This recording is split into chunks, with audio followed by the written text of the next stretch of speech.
সামাজিক জীবন কার্যের উপর ভিত্তি করে সমাজ শ্রেণীবিভক্ত ছিল। শ্রেণীবিভক্ত সমাজ হরপ্পা সভ্যতার অন্যতম উল্লেখযোগ্য বৈশিষ্ট্য। জাতিভেদ প্রথা কিংবা বর্ণপ্রথার ব্যবহার কিন্তু ছিল না। তাহলে জাতিভেদ প্রথা কিন্তু সেই যুগে ছিল না। পণ্ডিতরা অনুমান করেন যে এই শহরে কৃতদাস ছিল, তারা মূলত শহরের জঞ্জাল পরিষ্কার, ভারী বোঝা বহন প্রভৃতি কাজগুলো করে থাকতো। তাহলে কি করা হতো? শহরের কৃতদাসের ব্যবস্থা ছিল, তারা যে সমস্ত কাজগুলো শহরের থাকে, জঞ্জাল পরিষ্কার, বিভিন্ন ভারী বোঝা জল বহন করা বা এইসব জিনিসগুলো কিন্তু তারা করতো। হরপ্পা সভ্যতার অধিবাসীদের ফলমূল ছিল তিল, খেজুর, গম, বার্লি, যব, হ্যাঁ, ভাত, শাকসবজি, মুরগি, ভেড়া, গরু, বিভিন্ন পশু পাখির মাংস, দুধ হিসাবে দুধ খাদ্য হিসেবে ব্যবহার করতো। এছাড়া মাছ শিকারের প্রমাণ কিন্তু পাওয়া গেছে। অর্থাৎ আমরা বর্তমানে যেসব খাবারগুলো খেয়ে থাকি সেগুলো আমরা দেখতে পাচ্ছি সবগুলোই কম বেশি এখানে পাওয়া যায়। তাহলে এরা গম, যব, বার্লি এসবগুলো বিভিন্ন শাকসবজি উৎপাদন করতো এবং সেগুলো তারা খেত। পাখির মাংস অর্থাৎ মুরগির মাংস, হ্যাঁ, তাছাড়া দুধ খেত। মাছ শিকারেরও প্রমাণ কিন্তু পাওয়া গেছে, অর্থাৎ তারা মাছও কিন্তু ধরতো। পোশাক হিসাবে পশম এবং সুতি বস্ত্র উভয় ব্যবহার করতো। দুই খণ্ড পোশাক দ্বারা শরীর আচ্ছাদিত থাকতো। উপরের অংশের বস্ত্রকে বলা হতো নিবি এবং নিম্নাঙ্গের কে বলা হতো পরিধান। নিম্নাঙ্গের যে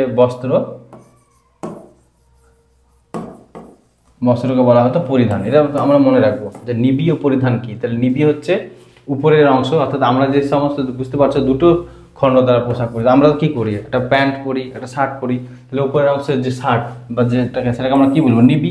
এবং নিম্নাঙ্গে যে আমরা প্যান্ট পরি সেটাকে কি বলছে? সেটাকে বলছে পরিধান। ছেলে ও মেয়ে উভয়ই অলঙ্কার ব্যবহার করতো। মেয়েরা সোনা ওর উপর ফিতে দিয়ে নানা ধরনের খোপা করতো। এছাড়া নানা ধরনের প্রসাধনী সামগ্রী, সুগন্ধি, এমনকি সুরমা ব্যবহার করতো। অর্থাৎ ছেলে মেয়ে উভয়ই কিন্তু অলঙ্কার ব্যবহার করতো এবং মেয়েরা সোনার উপর ফিতে দিয়ে নানা ধরনের খোপা তৈরি করতো।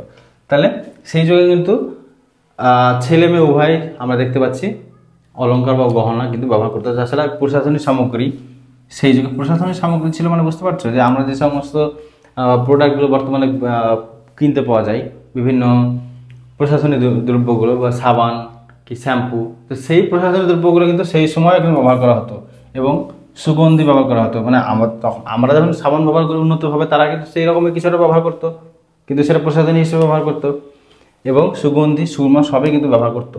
গৃহপালিত জন্তুর মধ্যে গরু, মোষ, ভেড়া, ছাগল, উট ছিল উল্লেখযোগ্য।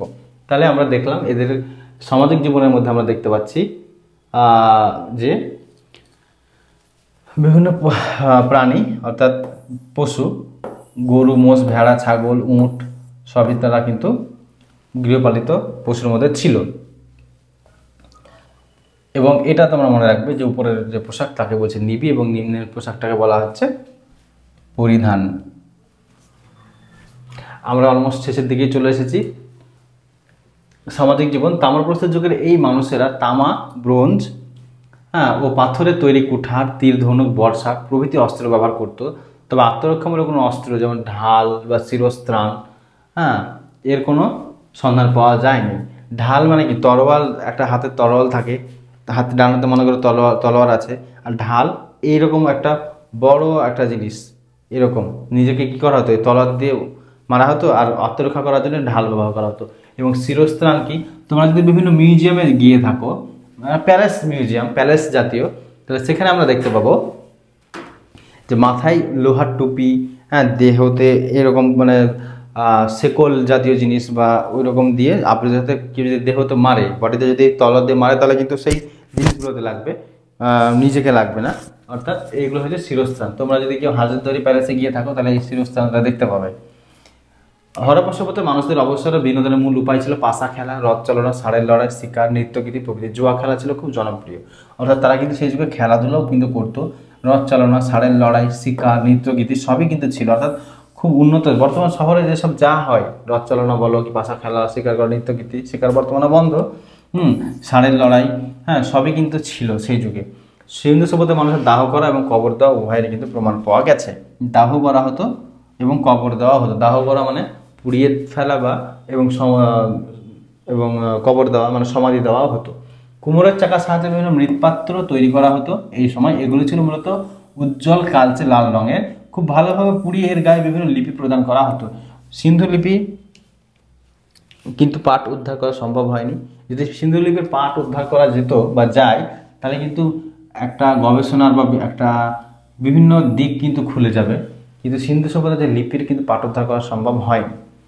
এবং আমরা দেখলাম সেই সময় কিন্তু কুমোরের চাক, যেটা বিভিন্ন যে মাটির পাত্র তৈরি করা হতো, সেটা কিন্তু ব্যবহার করা হতো এবং তার রং ছিল কালচে লাল এবং উজ্জ্বল রঙের। এবার দেখো ধর্মীয় জীবন, আমাদের জীবনের সঙ্গে কিন্তু এই ধর্ম ব্যাপারটা ওতপ্রোতভাবে জড়িত। তো তাদেরও ধর্মীয় জীবন ছিল, সেই জিনিসটাই আমরা এখন দেখবো এটাতে। মেসোপটেমিয়া মিশরীয় সভ্যতার সাথে সিন্ধু সভ্যতার ধর্মীয় জীবন অনেক মিল পাওয়া যায়। হরপ্পা সভ্যতা ছিল মূলত মাতৃতান্ত্রিক সভ্যতা। আমরা বর্তমানে যেখানে বসবাস করি সেটা কিন্তু পিতৃতান্ত্রিক সভ্যতা, পিতৃতান্ত্রিক সমাজ, কিন্তু ওইটা ছিল কিন্তু মাতৃতান্ত্রিক। পুরুষ শক্তির প্রতীক ছিল পশুপতি শিব, ত্রিমুখ বিশিষ্ট ধ্যানরত একযোগী একটি মূর্তি। এটা ছিল পশুপতি শিব। প্রতিটি 5টি পশু দ্বারা, এই যে মূর্তিটি ছিল 5টি পশু দ্বারা আবৃত থাকতো: বাঘ, মোষ, হাতি, গন্ডার, হরিণ। এটা মনে রাখতে হবে। এটা মিল দেয় কিভাবে, অমিল খোঁজো বা এরকম কিছু, যে বাঘ, মোষ, হাতি, গন্ডার, হরিণ। প্রশ্ন হয়তো এটা দিল যে পশুপতি শিবের সাথে কোনটি ছিল না, তখন হয়তো অপশানে দিল যে বাঘ, মোষ, হাতি, সিংহ। তাহলে উত্তরটা কি হয়ে যাবে? সিংহ ছিল না। বা এরকম থাকতে পারে যে কোনটি পশুপতি শিবের সাথে ছিল, তাহলে তখন দেখা যাচ্ছে যে সিংহ দিল, জিরাফ দিল, জেব্রা দিল, আর হয়তো মোষ দিল। তাহলে ছিল কোনটা? মোষ। তাহলে তোমাদের কিন্তু 5টাই মনে রাখতে হবে: বাঘ, মোষ, হাতি, গন্ডার, হরিণ। এমন আহামরি কিছুই না মনে রাখার জন্য, কিন্তু তোমরা যদি একটুখানি লিখে নাও তাহলে কিন্তু মনে রাখতে হবে: বাঘ, মোষ, হাতি, গন্ডার, হরিণ। নারী শক্তির প্রতীক হলো জঠরের মধ্যে থেকে গাছের উৎপত্তি। তাহলে এই যে ধর্মীয় জীবনটা ছিল, এটা আমরা মোটামুটি জানলাম। এরপরে তারা কি করতো? ব্যবসা বাণিজ্য করতো। ব্যবসা বাণিজ্য হরপ্পা সভ্যতার মানুষেরা যে ব্যবসা বাণিজ্য করতো তার প্রমাণ পাওয়া গেছে। মূলত মেসোপটেমিয়া, আফগানিস্তান, সুমের প্রভৃতি দেশের সঙ্গে স্থল জলপথে ব্যবসা বাণিজ্যের প্রমাণ পাওয়া যায়। মিশরের সঙ্গে এখানকার অধিবাসীদের ব্যবসা বাণিজ্যের প্রমাণ কিন্তু পাওয়া গেছে। তাহলে এই যে ব্যবসা বাণিজ্য করতো, কোথায় করতো? মেসোপটেমিয়া, আফগানিস্তান, সুমের প্রভৃতি। এই যে মেসোপটেমিয়া বা সুমের, এইসব অঞ্চলে কিন্তু হরপ্পা সভ্যতার যে শিলমোহরগুলো আমরা দেখলাম, তারা যে শিলমোহর ব্যবহার করতো, সেই শিলমোহরগুলো কিন্তু ওই সমস্ত এলাকাতে কিন্তু পাওয়া গেছে। তাহলে এখান থেকে আমরা বুঝতে পারি যে হরপ্পার মানুষ ওখানে যেত, কী করতে যেত? শিলমোহর যেত পাওয়া গেছে, মানে কি বাণিজ্য করতে যেত। তাহলে ব্যবসা বাণিজ্যের জন্য কিন্তু তারা কিন্তু দূর দেশে যেত। মূল রপ্তানি দ্রব্য ছিল তুলো, সুতির বস্ত্র, হাতের দাঁতের জিনিসপত্র, এবং আমদানি করা হতো বিভিন্ন ধাতু, যেমন সোনা, রূপা, তামা, জেট পাথর, শঙ্খ প্রভৃতি। আর একটা ছিল লাপিস লাজুলি। লাপিস লাজুলি এক ধরনের পাথর, নীল রঙের একটা পাথর। এবং এই যে রপ্তানি দ্রব্য তুলো ছিল, সিন্ধু সভ্যতায় যে তুলোটা পাওয়া যেত তাকে বলা হতো সিন্দন। তাকে সিন্দন বলা হতো। এটা কিন্তু পড়ে পরীক্ষায় যে সিন্দন কি, বা সিন্ধু সভ্যতায় যে তুলোটা তৈরি হতো, উৎপন্ন হতো, সেই তুলোটাকে কি বলা হয়, সেটাকে বলা হতো সিন্দন। এটাও কিন্তু মনে রাখতে হবে। এই যে স্নানাগারটি আমরা আগে দেখেছিলাম, তার একটা নোট আমি আলাদা করে দিয়েছি। হ্যাঁ, সেখানে এটা তোমরা একটু দেখে নেবে। এর বাইরের আয়তন ছিল 180 গণিত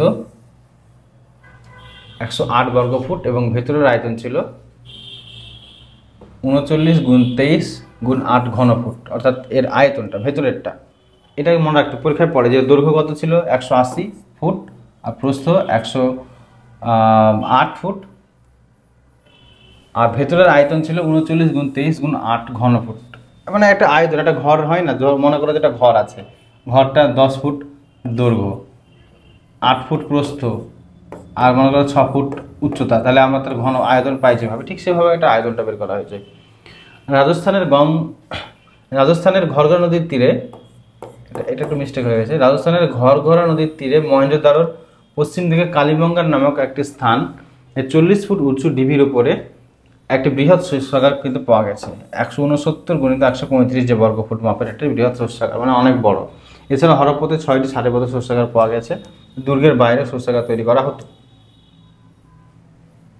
হরপ্পা সভ্যতার সিলমোহর, যেটা আমি তোমাদেরকে আগে বললাম। সিন্ধু সভ্যতার সিলমোহরগুলি সাধারণত স্লেট পাথর ও নরম পাথর দ্বারা নির্মিত করা হতো। এই পাথরগুলো এই ইতিহাস জানার ক্ষেত্রে হরপ্পার এই সিলমোহরগুলো গুরুত্বপূর্ণ অনেক। এই সভ্যতার অধিকাংশ সিলমোহরে প্রচুর ছবি খোদাই করা থাকতো, তাতে অল্প কিছু লিপিও খোদিত থাকতো। এই লিপি কিন্তু উদ্ধার করা সম্ভব হয়নি। সিন্ধু সভ্যতার একাধিক সিলমোহর এক শৃঙ্গ বিশিষ্ট ঘোড়ার চিত্র প্রস্ফুটিত হয়েছে। তাছাড়া মহেঞ্জোদারো থেকে বিখ্যাত ষাঁড়ের চিত্রযুক্ত সিলমোহর পাওয়া গেছে। তোমরা